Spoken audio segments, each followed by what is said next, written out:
Unraveling, pigeonhole, more than just a bird's space.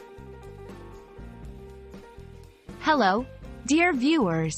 Today, we're diving into a fascinating English phrase that you might have heard or read somewhere: pigeonhole.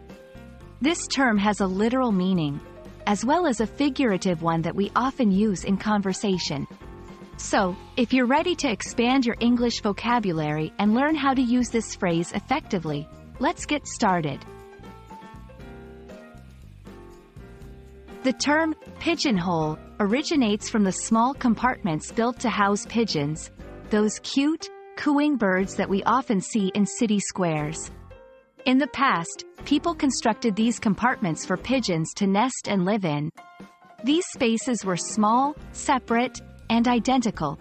Over time, these types of compartments were also used in desks and offices to organize documents. They were just the right size to place papers into different categories or departments. Now, let's move on to the more abstract use of the word.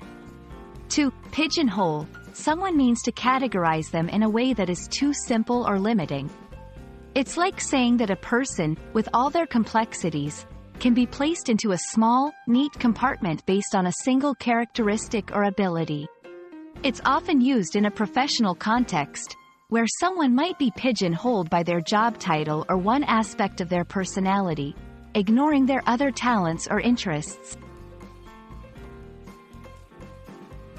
Let's see how this works in real sentences. I felt pigeonholed at my job because I was only given tasks related to data entry, even though I was capable of much more. The artist refused to be pigeonholed into one genre. He believed his music transcended traditional categories.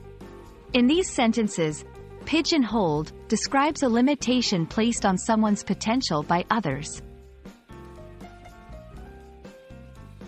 It's important to recognize that when we pigeonhole others, we're not allowing them to fully showcase their abilities or personalities. As a society, we're moving towards a more inclusive understanding of each person's unique contributions. So, next time you meet someone, try to see them beyond the pigeonholes of job titles, appearance, or first impressions. And that wraps up our exploration of the phrase, pigeonhole. Remember, words and phrases in English can often have more than one meaning, and understanding these can really enrich your communication skills.